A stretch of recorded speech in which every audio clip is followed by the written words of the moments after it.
Oke, berikutnya saya akan menjelaskan terkait dengan pembangunan berwawasan lingkungan. Nah, definisi dulu. Pembangunan berwawasan lingkungan adalah pembangunan berkelanjutan yang mengoptimalkan manfaat sumber daya alam dan sumber daya manusia dengan cara menserasikan aktivitas manusia dengan kemampuan sumber daya alam untuk menopangnya, atau development improvement development itu sustainable development ya, pembangunan yang sustain, yang berkelanjutan ya, yang berwawasan lingkungan. Jadi antara penggunaan sumber daya alam dan sumber daya manusia itu bisa serasi ya. Nah, apa pertama itu lingkungan itu? Apa yang dimaksud dengan lingkungan? Lingkungan adalah kalau menurut Profesor Otto Sumarto Otto ya, jumlah semua benda atau kondisi yang ada dalam lingkungan kita tempati yang mempengaruhi kehidupan kita. Lingkungan itu adalah benda dan kondisi yang mempengaruhi kehidupan kita. Kalau kata Profesor Emil Salim, lingkungan hidup adalah segala benda dan kondisi yang ada dalam ruang yang kita tempati dan mempengaruhi hal-hal termasuk kehidupan manusia. Jadi benda ini atau kondisi ini, benda itu ya air, tanah, udara, kondisinya gimana ya? Kondisinya baik, buruk, sedang, dan seterusnya. Menurut Undang-Undang Nomor 4 tahun 82 tentang pokok-pokok pengelolaan lingkungan hidup, Junto Undang-Undang Nomor 23 tahun 99 pasal 1 bahwa lingkungan adalah kesatuan ruang yang dengan semua benda, daya, dan keadaan, dan perikehidupan dan kesejahteraan manusia serta makhluk lainnya. Jadi termasuk dalamnya adalah flora dan fauna. Lalu ada juga yang disebut sebagai strategi pembangunan ya. Strategi pembangunan adalah usaha untuk meningkatkan potensi sumber daya manusia dalam mendayagunakan sumber daya alam dengan segenap peluang serta kendalanya. Hal ini dapat dilakukan dengan cara penggunaan teknologi bersih berwawasan lingkungan dengan segala perencanaan yang baik dan layak, teknologinya ya aspek pertama. Yang kedua, melaksanakan rekayasa ilmu pengetahuan dan teknologi yang tepat guna dalam menghasilkan barang yang jasa unggul, tangguh dan berkualitas tinggi dan berdampak positif pada kelangsungan hidup pembangunan itu ya. Jadi rekayasa ilmu pengetahuan. Yang ketiga, adanya pengawasan dan pemantauan terhadap jalannya pembangunan sehingga sesuai dengan rencana dan tujuannya. Nah, ini aspek pengawasan dan pemantauan ya, monitoring dan evaluation ya, MONEV. Nah, ini contoh gambarnya daerah yang terlanda material longsoran yang terdiri dari mes, laboratorium, dan penyimpan kontainer terletak pada daerah dataran di kaki yang lereng terjal ya. Jadi ada potensi terjadinya erosi dan longsor ya. Nah, kalau kita tidak memperhatikan aspek pembangunan berkelanjutan ya.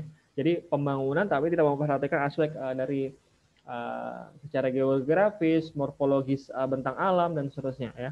Jadi bisa menimbulkan ketidakseimbangan aktivitas manusia, nanti akhirnya alam tidak mampu menopangnya dan akhirnya terjadinya sebuah pembangunan tapi tidak berkelanjutan.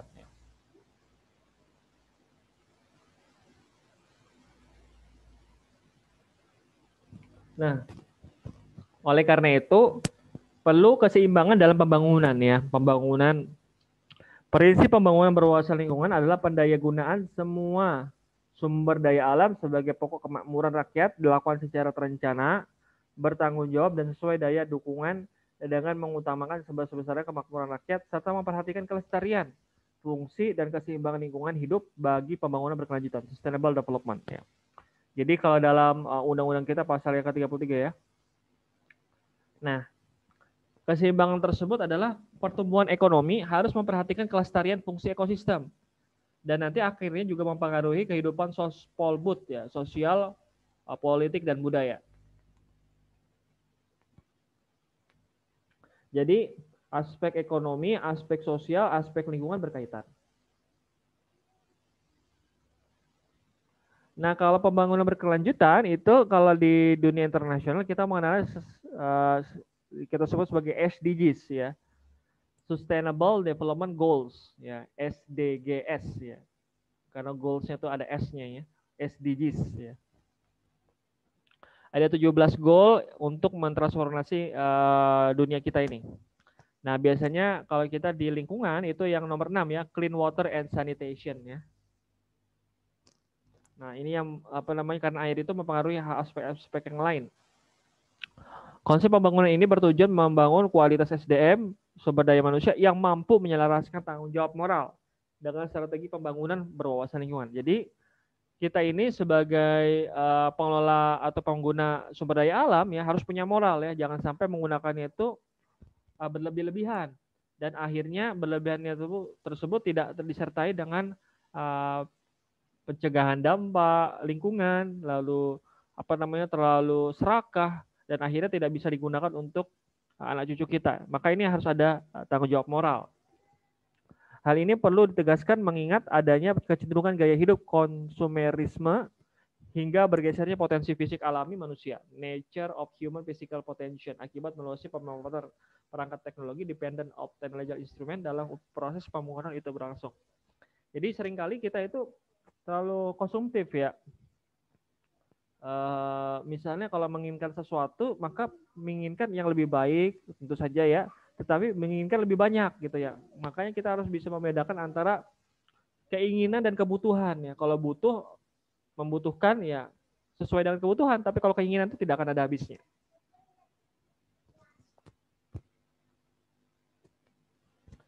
Sekarang membangun, besok membangun. Besok membangun, lusa juga membangun. Lusa membangun dan terus membangun. Sekarang membangun, anak cucu kita juga membangun. Jadi itulah prinsip dari pembangunan berkelanjutan ya. Keseimbangan, penggunaan SDM dan kualitas manusia juga ditingkatkan untuk memiliki tanggung jawab moral dan agar memastikan bahwa itu berwawasan lingkungan.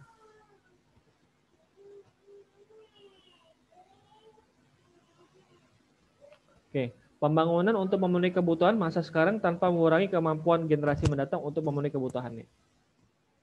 Jadi konsep dari pembangunan berkelanjutan PBBL ini adalah pertama aspek ekonomi, sosial budaya, dan lingkungan hidup ya. Kalau aspek ekonomi itu apa saja sih yang dilihat? Pertumbuhan, pemerataan, ekoefisiensi, stabilitas. Itu faktor dari ekonomi. Kalau sosial budaya akhirnya nanti ke pengentasan kemiskinan ya, pemberdayaan masyarakat, empowerment ya. Jadi masyarakat berdaya dan akhirnya bisa dientaskan kemiskinannya. Lalu masyarakat juga peran sertanya di di dalam pembangunan berkelanjutan juga terlihat. Lalu pembinaan kelembagaan ya.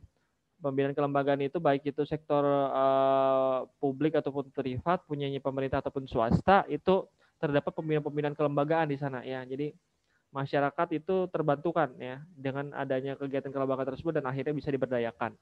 Jadi contohnya kalau ada perusahaan-perusahaan besar itu punya CSR ya, CSR-nya itu akhirnya bisa melakukan pembinaan secara kelembagaan dan akhirnya bisa memberdayakan masyarakat.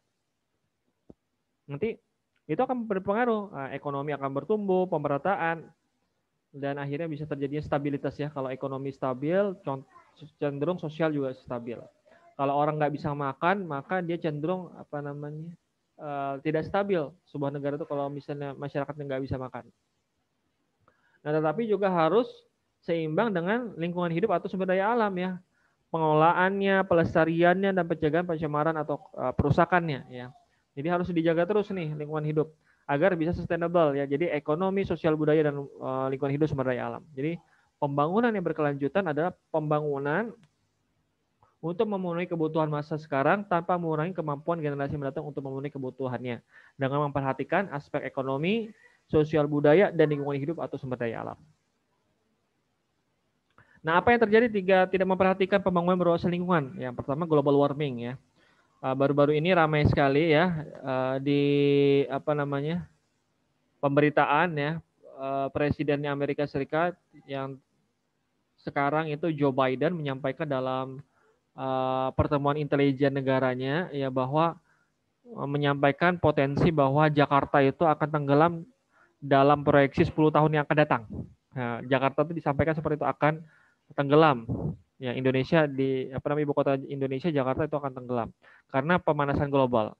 Pemanasan global ini suhu global menjadi lebih panas yang menyebabkan mencairnya es di kutub utara dan akhirnya bisa meningkatkan tinggi muka air.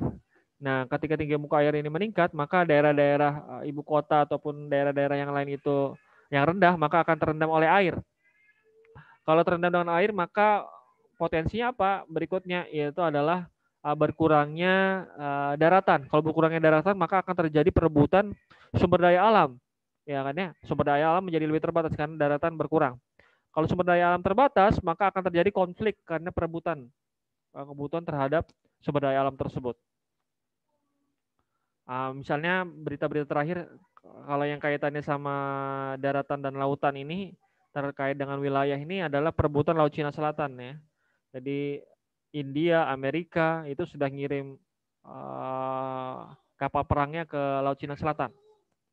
Karena Laut Cina Selatan ini punya potensi ke sumber daya alamnya, yaitu adalah minyak dan gas alam. Ya. Tentu saja kalau ada konflik pasti ada yang diperebutkan ya. Contohnya kayak Timur Timur itu. Nah, itu kan ada minyak dan gas alam di selatannya Timur Timur. Makanya Australia juga support ke sana. Nah, jadi global warming itu disebabkan karena meningkatnya gas rumah kaca, gas yang menyebabkan radiasi sinar inframerah tertahan dalam atmosfer sehingga memanaskan permukaan bumi dan bagian bawah dari atmosfer. Ya, gas rumah kaca meningkat, radiasi sinar matahari yang bentuknya ultraviolet lalu menjadi inframerah akhirnya tertahan di dalam atmosfer bumi. Diibaratkan seperti bola basket yang terpantul-pantul terus ya. Jadi nggak bisa keluar. Nah, akhirnya global itu terjadi pemanasan. Suhu rata-rata di seluruh permukaan bumi akhirnya naiknya air laut dan berubahnya pola curah hujan. Ada pola curah hujan ekstrim ya, yang tiba-tiba kok sangat ataupun musim itu menjadi tidak stabil ya. Biasanya musim itu di negara kita 6 bulan musim panas dan musim penghujan, ataupun di beberapa tempat itu ada 4 musim gitu ya. Tapi dia tidak stabil lagi gitu. Di saat musimnya apa, tapi kok kejadian alamnya seperti apa? Nah, itu seperti itu.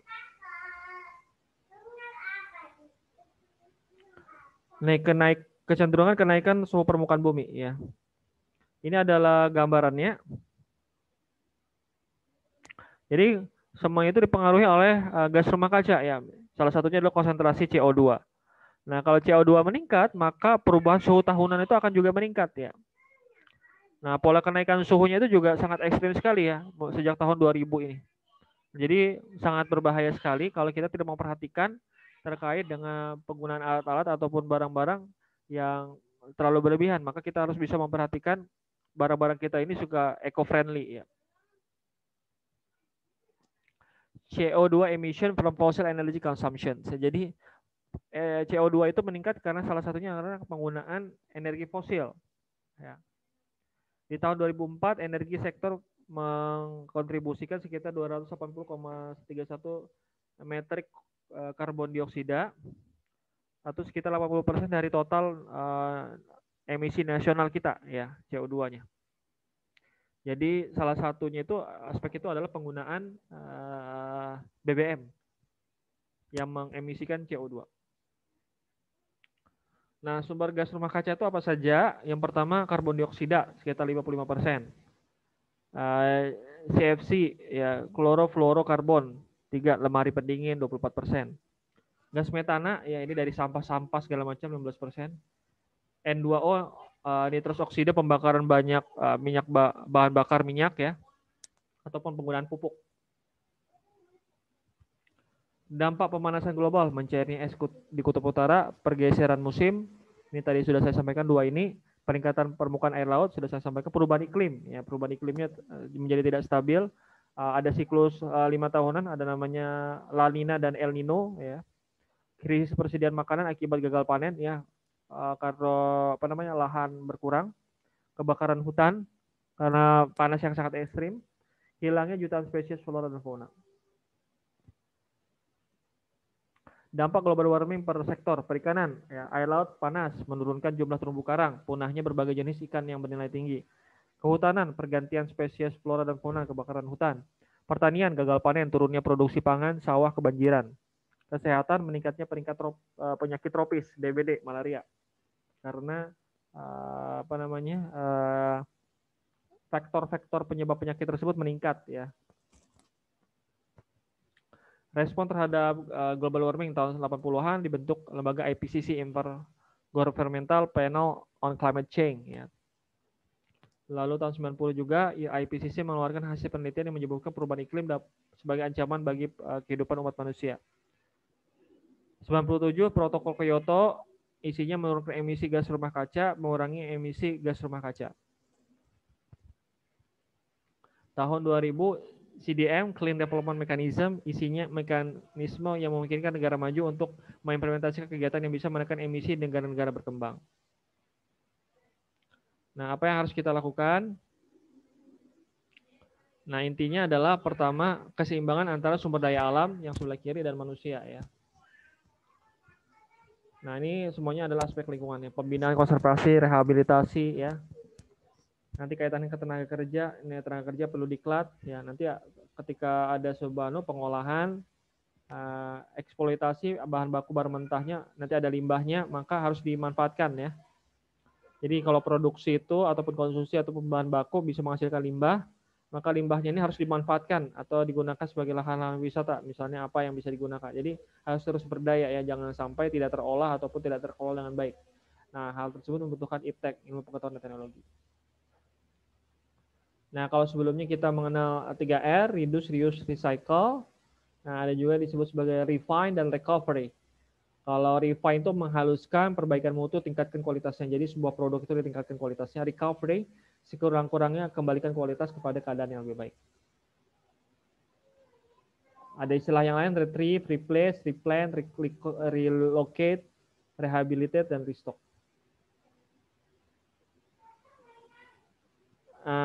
Sekarang coba pakai sepeda ya, mengurangi pakai sepeda ya, kalau kemana-mana, kalau ke depan rumah beli gorengan ya, ke masjid ya atau ke keluar yang lainnya, coba pakai sepeda ya. Saya juga udah beli sepeda. Lalu kita berupaya untuk mengurangi efek rumah kaca ya, memudayakan gemar menanam pohon dan menggunakan tanaman hidup sebagai pagar rumah. Jadi apalagi di saat pandemi seperti ini ya, hobi yang berkembang itu olahraga, sepedaan gitu ya, berkebun, ibu-ibu, bapak-bapak. Nah, kalian juga bisa mulai juga menanam pohon. Saya udah mulai menanam pohon. Penebangan pohon harus diikuti dengan penanaman kembali bibit pohon yang sama dalam jumlah yang lebih banyak. Hindari membakar sampah dan jangan membuka lahan dengan membakar, ya, karena bisa meningkatkan gas rumah kaca. Hemat energi seperti mematikan lampu, peralatan listrik jika tidak diperlukan, menggunakan lampu hemat energi dan tidak membiarkan pintu kulkas buka terlalu lama. Ya. Hemat energi kalau nggak perlu itu dimatikan. Menggunakan kertas di dua sisi, mendaur ulang kertas, menggunakan barang-barang daur ulang. Mendesain bangunan dengan sirkulasi udara dan pencahayaan yang alami sehingga meminimalkan penggunaan AC dan penerangan listrik. Jadi yang kemarin ya, green building, mengganti chiller, sejenis alat yang digerakkan dengan tenaga listrik yang berfungsi untuk mendinginkan suhu air sesuai dengan diinginkan. Dengan refrigeran non-CFC dapat menghemat sekitar energinya 35%. Usahakan menggunakan transportasi umum dan kendaraan yang berbahan bakar ramah lingkungan seperti gas dan biodiesel. Untuk jarak dekat, usahakan tidak menggunakan kendaraan motor, tetapi dengan berjalan kaki atau bersepeda. Rawatlah mesin secara berkala agar emisi gas buang kendaraan baik, ya, ganti oli, ya, dan seterusnya, ya, perawatan. Bagi industri serta selalu memantau emisi gas buang limbahnya. Mungkin itu ya saya sampaikan. Terima kasih.